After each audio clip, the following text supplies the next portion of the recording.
नमस्कार, मनी गुरु के इस खास पेशकश पे आप सभी का स्वागत है। मैं हूं स्वाति रायना।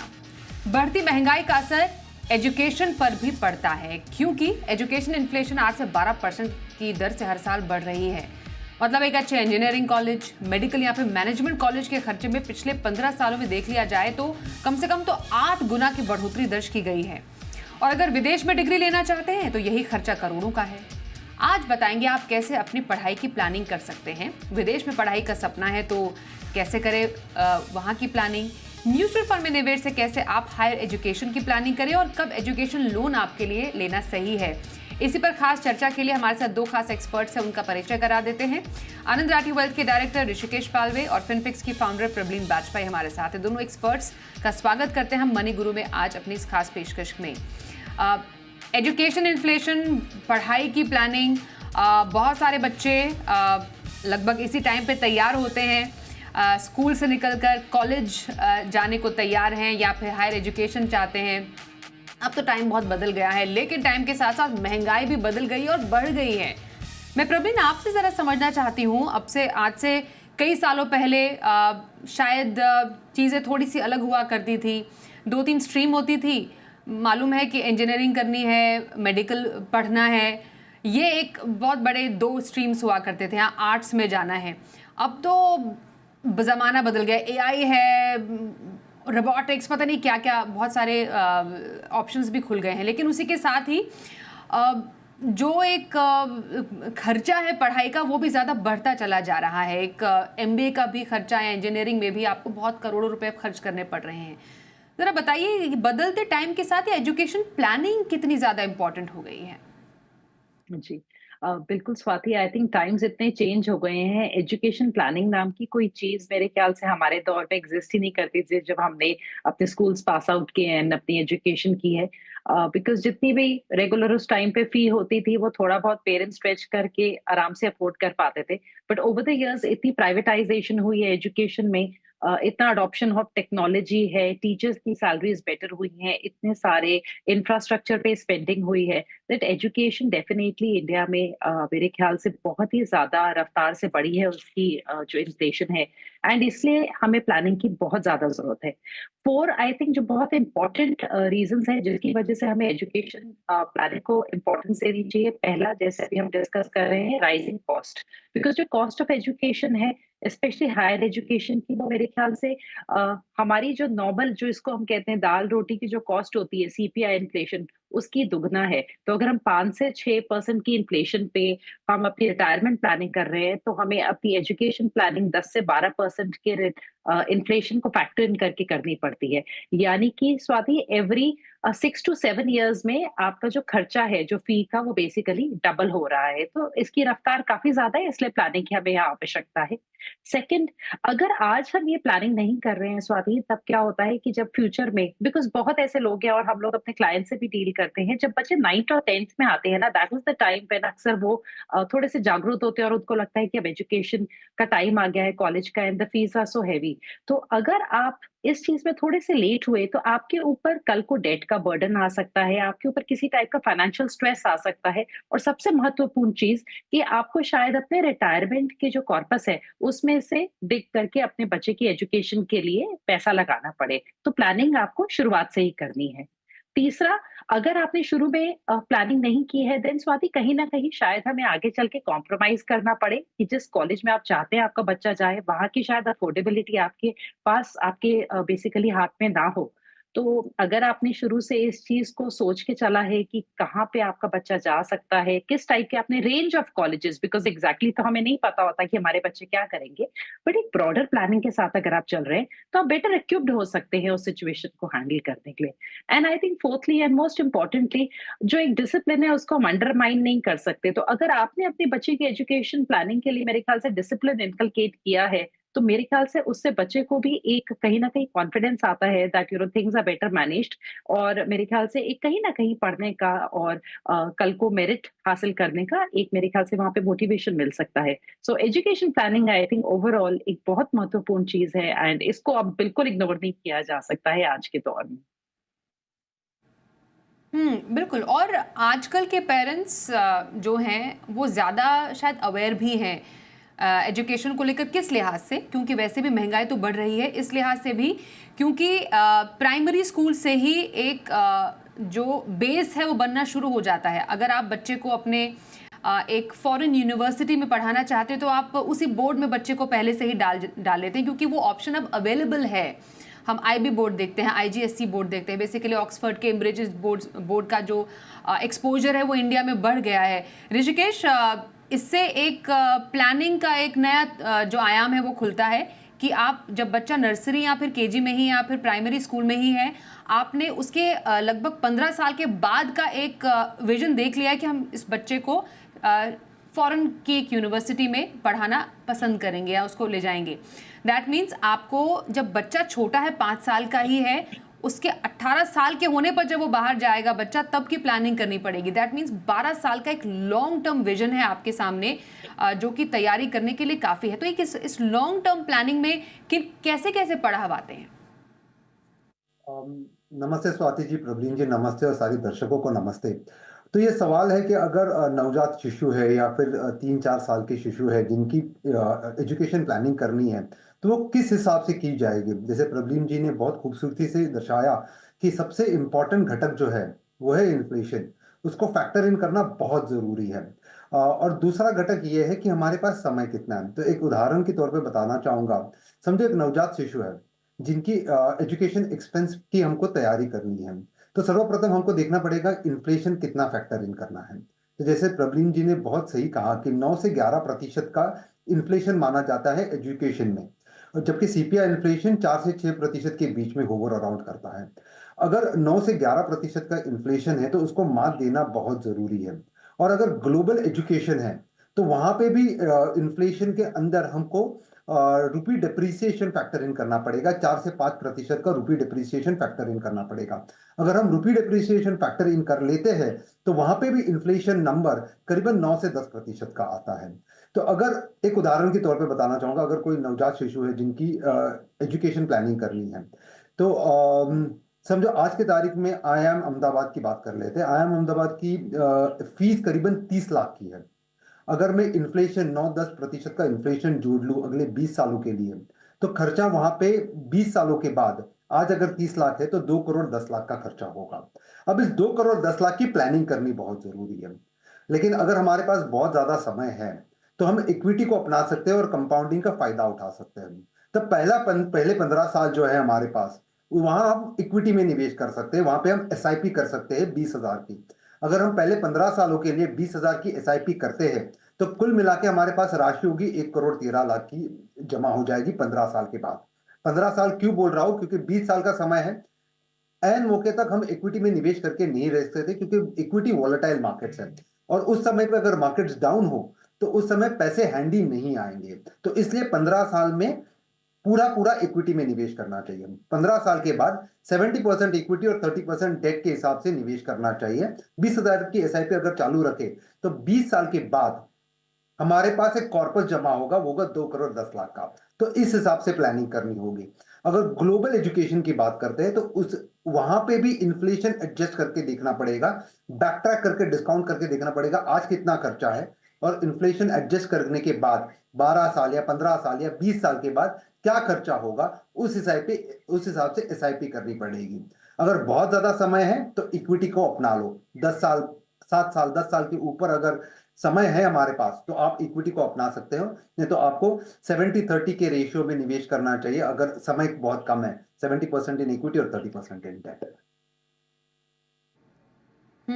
तो जैसा एक वैसे भी रूल फाइनेंशियल प्लानिंग में हम देखते हैं कि जितना लंबा आपके पास निवेश होराइजन है, बहुत दूर का आपका गोल है 15-20 साल का, तो शुरुआती जो साल है मैक्सिमम जो पोर्शन है, जैसा ऋषिकेश ने बताया, आप एक्विटी फंड में डालिए।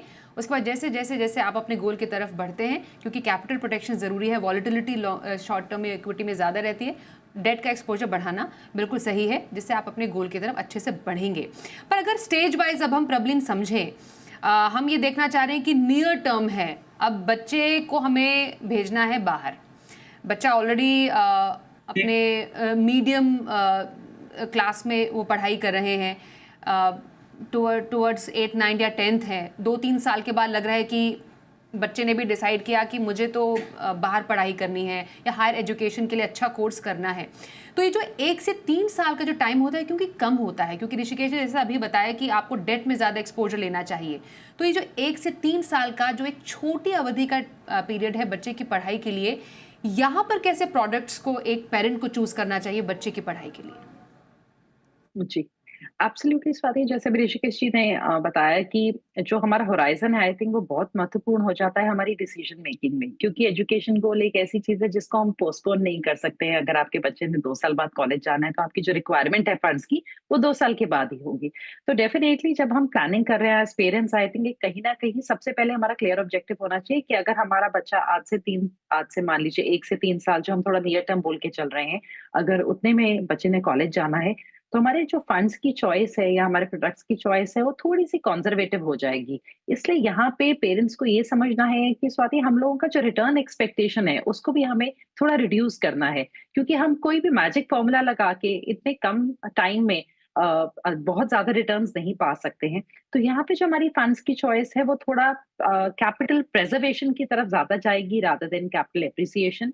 तो इसमें मेरे ख्याल से हम सेगमेंट्स बना के चल सकते हैं। क्योंकि मान लीजिए आपके बच्चे ने आज से 2 साल बाद कॉलेज एंटर होना है, तो कुछ फी आपकी 2 साल बाद लगेगी, फिर आपकी कुछ फी 3 साल बाद लगेगी, बिकॉज़ आप ट्रांचेज़ में फी पे करेंगे। तो मेरे ख्याल से यहाँ पे फिक्स्ड डिपॉज़िट्स एक सिंपल ऑप्शन आपके लिए निकल के आता है। बट फिक्स्ड डिपॉज़िट्स, क्योंकि हमें एक रियल रिटर्न के पॉइंट ऑफ व्यू से, अगर स्पेशली आप हायर इनकम स्लैब में हैं, उतना ज़्यादा ल्यूक्रेटिव नहीं बैठता है। आपकी पोस्ट टैक्स रिटर्न्स और पोस्ट इन्फ्लेशन बहुत ही कम हो जाते हैं। तो वहाँ पे हम आर्बिट्राज फंड्स को चुन सकते हैं। मान लीजिए आपने अब से 1 से 1.5 साल बाद आपके बच्चे ने जाना है, तो एक शुरुआत आप आर्बिट्राज फंड्स के साथ कर सकते हैं। आप कंजर्वेटिव हाइब्रिड कैटेगरी को देख सकते हैं, जहाँ थोड़ा 25% तक आपका इक्विटी हो, बट अगेन थोड़ा टैक्सेशन को देखना होगा। उसके साथ-साथ स्वाति, मेरे ख्याल से कुछ और हाइब्रिड की कैटेगरीज़ हैं, जैसे कुछ बैलेंस्ड एडवांटेज फंड्स हैं, जहाँ पे वो 35% तक इक्विटी में दे रहे हैं हमें एक्सपोज़र, पर वहाँ पे हमारा आर्बिट्राज प्लस अनहेज्ड इक्विटी का मिला के वो 35% बनता है। तो फॉर एग्जांपल एक पराग पारेख का फंड है, डायनामिक एसेट एलोकेशन, थोड़ा-सा कंजर्वेटिवली वो मैनेज करता है अपने बैप को। तो इस तरीके के फंड्स का चुनाव करके मेरे ख्याल से पोर्टफोलियो क्रिएट किया जाना चाहिए, जहाँ पे आप रिस्क बहुत अधिक नहीं ले रहे हैं। आपका एक सिग्निफिकेंट पोर्शन बिल्कुल लो रिस्क में है, पर आपने एक हल्का-सा छोटा पोर्शन इक्विटी की तरफ भी डाल दिया है, ताकि जो आने वाले सालों के ट्रांचेस होंगे, वहाँ पे शायद आप थोड़ा-सा बेहतरीन रिटर्न भी देख सकें और आपकी टैक्सेशन कम हो जाए। सो यहाँ पे आपके fixed deposit, debt mutual funds and hybrid funds की एक ओवरऑल मेरे ख्याल से मिश्रण से एक आपको डिसेंट पोर्टफोलियो मिल सकता है। ओके, तो 1 से 3 साल के लिए आपको थोड़ा-सा डेट हेवी पोर्टफोलियो रखने की ज़रूरत है। यहीं पर एसेट एलोकेशन काफ़ी इंपॉर्टेंट होता है, जिसकी बात ऋषिकेश भी कर रहे थे। But in terms of pure percentage numbers अगर समझें, हम 2 से 3 साल के एक होराइज़न की बात करें Rishikesh, which can go till 18 years, मतलब 15 से 18 साल तक के लिए भी, अगर हमें लॉन्ग टर्म जिसके अभी हम जिक्र कर रहे थे, तो इक्विटी से डेट का एलोकेशन अगर आप थोड़ा दर्शकों को फिर से रिपीट कर पाएं, एक एग्जैक्ट एलोकेशन कैसा रहना चाहिए बच्चे की पढ़ाई के लिए? जी स्वाति जी, समय बहुत इम्पोर्टेंट और महत्वपूर्ण एस्पेक्ट है निवेश का। तो अगर निवेश का समय या अवधि जो है 1 साल के अंदर है, तो 100% जो है वो डेट में होना चाहिए। अगर अवधि 2 से 3 साल के बीच में है, तो 70% जो है वो इक्विटी में जा सकता है और 30% डेट में जा सकता है। अवधि अगर 5 से 7 साल के बीच में है, तो 80% जो है वो इक्विटी में जा सकती है और 20% जो है डेट में जा सकता है। लेकिन अगर अवधि 15 से 18 साल के बीच में है, जैसे मैंने पहले भी कहा, तो आप इक्विटी को अपना सकते हो, जहाँ पे रिटर्न पोटेंशियल करीबन 14% का है, और डेट में कुछ ना रखें, क्योंकि इक्विटी जो है, एक विश्लेषण हमने किया था, एक एनालिसिस हमने किया था, जहाँ पर पता चलता है इंसान डेट में पैसे इसलिए लगाता है ताकि स्टेबिलिटी आ जाए पोर्टफोलियो में। एक स्टेबिलिटी होता है, दूसरा लिक्विडिटी होता है। लेकिन हम सिर्फ स्टेबिलिटी की बात करेंगे, क्योंकि हमारे पास 18 साल है। लिक्विडिटी की तो जरूरत नहीं, क्योंकि एजुकेशन जो है वो 18 सालों के बाद आएगा। 7 सालों के बाद इक्विटी का बर्ताव जो है या जोखिम जो है वो डेट के समान हो जाती है। तो 7 साल अगर आप इक्विटी में डालो, तो स्टैंडर्ड डिविएशन ऑफ इक्विटी करीब करीब 1-1.5% के दरमियान हो जाती है। रोलिंग रिटर्न्स की हम अगर बात करें तो वही स्टैंडर्ड डिविएशन डेट की भी 1.5-2% की होती है अगर आप डेट म्यूचुअल फंड्स में डालो। तो जोखिम जो है वो समान हो जाती है। 7 से 10 सालों के बीच में अगर आप 10 साल अगर आप पकड़ के चलो तो 10 सालों से ऊपर इक्विटी जो है जोखिम के हिसाब से डेट जैसा बन जाता है। तो इक्विटी में अगर निवेश करते हो तो 14% जो काफी कंपाउंडिंग के हिसाब से काफी ज्यादा महत्वपूर्ण साबित होगा और काफी वैल्यू ऐड कर सकता है। तो इस हिसाब से ब्रेकडाउन्स हो जानी चाहिए समय के हिसाब से। तो ये देखिए बिल्कुल क्लियर कट चार्ट है आपके लिए ऋषिकेश ने जो बनाया है कि छोटी अवधि तो इक्विटी ज़्यादा, जितना लंबा टाइम छोटी अवधि में आपको रखना चाहिए डेट थोड़ा ज़्यादा पोर्शन, और इक्विटी में थोड़ा सा आपको पूरा फुल ऑन आप इक्विटी में जा सकते हैं। ये ज़रूर ध्यान में रखिएगा। छोटे से ब्रेक के लिए रुकते हैं। ब्रेक के बाद एजुकेशन लोन लेना कब सही कब नहीं, और क्या बच्चे के लिए इंश्योरेंस प्लान लेना ज़रूरी है, इस पर भी रहेगी चर्चा थोड़ी देर में।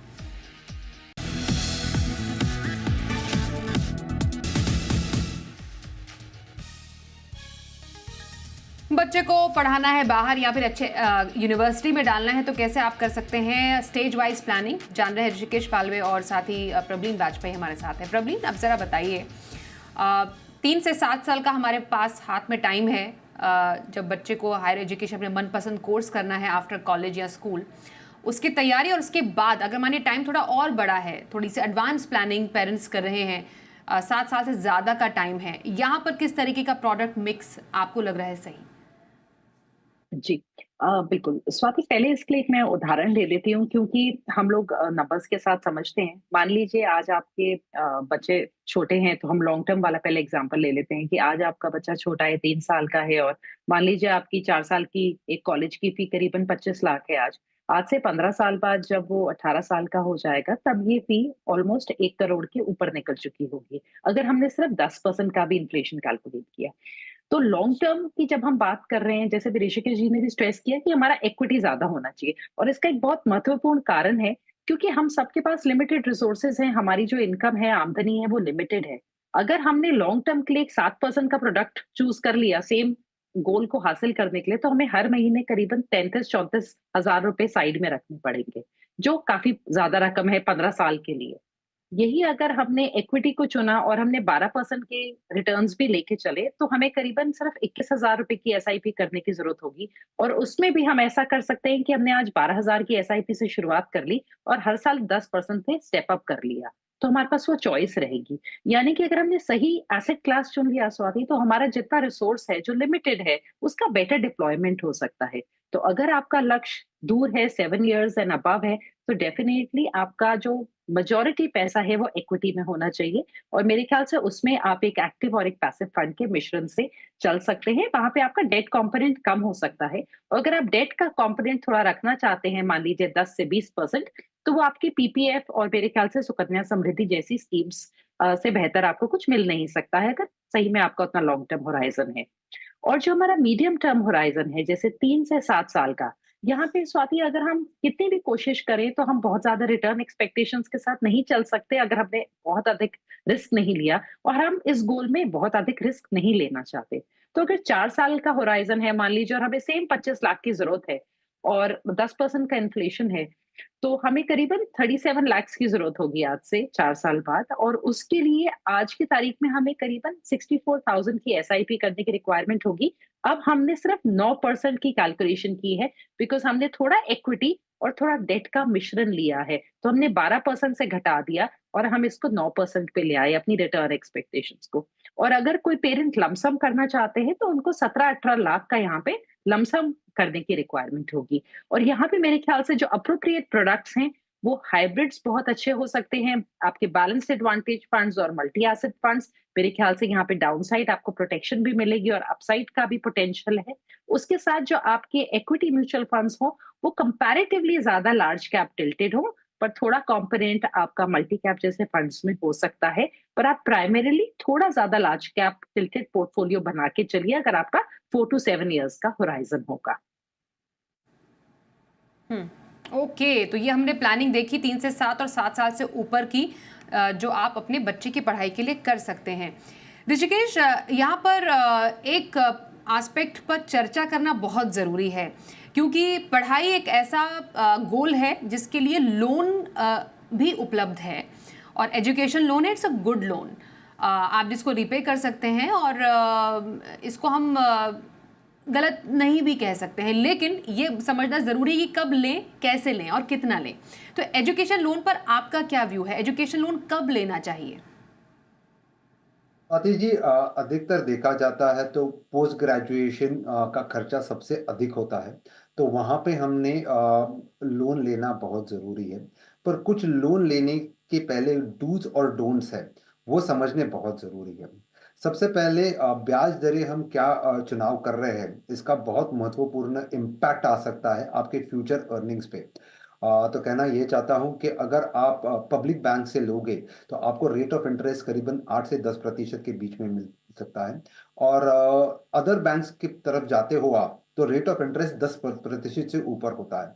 तो जब आप बैंक्स का चुनाव कर रहे हो तो पब्लिक बैंक के पास अगर आप जाओगे तो आपको काफ़ी फायदेमंद होगा, क्योंकि इंटरेस्ट रेट्स काफ़ी कम लगते हैं।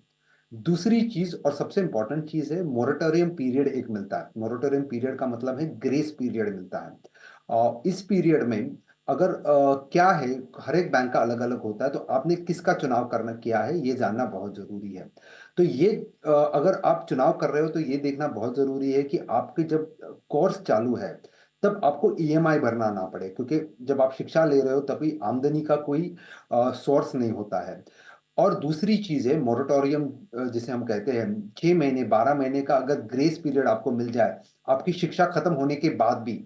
कई बार ऐसे होता है कि शिक्षा खत्म होने पे जॉब नहीं मिलता। जॉब मिलता भी है तो फिर सैलरीज़ कम होती है। अगर आपके पास 6 महीने या 12 महीने का अवधि है, ग्रेस पीरियड है, जहाँ से आपके ईएमआईज़ चालू हो सकते हैं, तो वहाँ पे आपको अगर अच्छी नौकरी मिल जाए तो ईएमआईज़ फुलफ़िल हो सकते हैं। अगर ना हो तो आपको नौकरी लेने का समय मिल जाता है 6 से 12 महीने का। तीसरी चीज़ है कि टैक्स बेनिफिट मिलता है आपको अंडर सेक्शन 80E, वो लेना कभी ना भूलना चाहिए अगले 8 सालों के लिए आपका कोर्स खत्म होने के बाद। चौथी और सबसे महत्वपूर्ण चीज़ है कि आपको अगर स्कॉलरशिप मिलती है, कई कॉलेजेस, यूनिवर्सिटी स्कॉलरशिप्स ऑफर करती है, हम उसकी जाँच-पड़ताल करना भूल जाते हैं। जहाँ पे आपको स्कॉलरशिप मिल रही है वहाँ पे लो, और जहाँ पे एसेंशियल एक्सपेंसेस हैं, जैसे आपकी ट्यूशन फीस हो या फिर बुक्स का खर्चा हो, तो वो आप लोन के द्वारा कर सकते हो, क्योंकि उसके ऊपर आपको ब्याज लगेगा आगे चल के। कुछ चीज़ें इग्नोर नहीं कर सकते, फाइन प्रिंट जो होती है, मैं स्टूडेंट्स को और उनके पालकों को बताना चाहता हूँ कि जो फाइन प्रिंट्स होती है वो बड़ी बारीकाई से पढ़ें, क्योंकि फाइन प्रिंट में काफ़ी सारी चीज़ें होती है, जैसे लोन प्री रीपेमेंट या टर्मिनेशन ऑफ लोन, ये सारे क्लॉजेज़ आप बहुत अच्छे से पढ़ लो।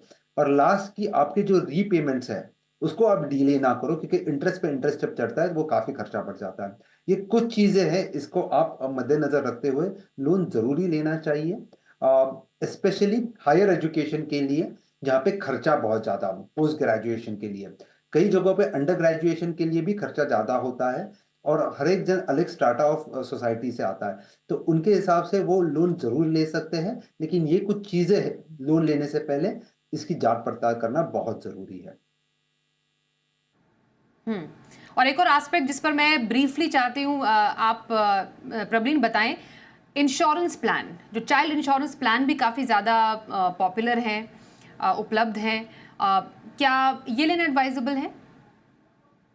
जी, स्वाति, जो मेरे ख्याल से जो चाइल्ड इंश्योरेंस प्लान्स हैं, इनकी बहुत ही स्ट्रॉन्ग मार्केटिंग होती है, तो हर पेरेंट को लगता है कि अगर हमने एक चाइल्ड का इंश्योरेंस प्लान ले लिया है तो उसकी एजुकेशन का सारा खर्चा पूरा हो जाएगा और उनने अपना पूरा जॉब कंप्लीट कर लिया है। बट हमने अक्सर देखा है कि इस टाइप के प्लान सफाइस नहीं करते हैं, और इंश्योरेंस और इन्वेस्टमेंट की जो ये बंडल प्रोडक्ट है, इसमें कॉस्ट थोड़े हाई हो जाते हैं बिकॉज आपके मोर्टेलिटी चार्जेस कटते हैं। थोड़ी इनफ्लेक्सिबिलिटी होती है, अगर आपके बच्चे ने 7-7 बाल 7 इयर्स के बाद मान लीजिए कॉलेज जाना है और आपने अभी ऐसा एक प्रोडक्ट ले लिया है जिसका पेमेंट टर्म ही 10 इयर्स का है, तो कई बार वो मिसमैच हो सकता है। तो मेरे ख्याल से बेटर है कि जो पेरेंट है वो अपने लिए एक टर्म प्लान रखें जिसमें इस चीज़ को ज़रूर फैक्टर इन करें कि अगर उनको कुछ हो गया तो उनके बच्चे की एजुकेशन जेपरडाइज़ ना हो, वहाँ पे उनके पास एडिक्वेट फंड्स हों। और एक सिंपल जो चाइल्ड इंश्योरेंस प्लान को आप अकेले में पूरा कंप्लीट मान के मत चलिए। अगर आप ऐसा कुछ खरीद चुके हैं, आप प्लीज़ चेक करिए कि कब मैच्योर होगा और कितना पैसा आ रहा होगा, एंड इन मोस्ट केसेज़ वो इनएडिक्वेट निकलता है। तो मैं बोलूंगी कि इस चीज को अवॉइड किया जा सकता है। I think simple government schemes और म्यूचुअल फंड्स के द्वारा एक पोर्टफोलियो बनाइए आप अपना पीपीएफ सुकन्या समृद्धि के द्वारा एंड म्यूचुअल फंड्स के द्वारा, एंड आप इंश्योरेंस कवर एक सिंपल टर्म प्लान से जो पेरेंट्स हैं उनको अपना लेना चाहिए। बिल्कुल। तो ये कुछ स्मार्ट टिप्स है जिसके ज़रिए आप अपने बच्चे की एजुकेशन को फाइनेंस कर सकते हैं। पहले आप म्यूचुअल फंड का रास्ता या फिर कोई और भी जो प्लान्स हैं, आपके गवर्नमेंट प्लान्स हैं, वहाँ पर आप लॉन्ग टर्म के लिए पैसे डालिए। फिर जो ज़रूरत पड़ती है उस ज़रूरत को आप एजुकेशन लोन के ज़रिए भी पूरा कर सकते हैं। तो ये कुछ तरीके हैं अपने बच्चे के करियर और सुनहरे भविष्य को संवारने के लिए। मैं बहुत धन्यवाद करूँगी ऋषिकेश आपका और साथ ही प्रबलीन आपका भी, आप हमारे साथ आज के इस कार्यक्रम में शामिल हुए। एक छोटे से ब्रेक का भी वक्त हो गया है, देखते रहिए जी बिजनेस।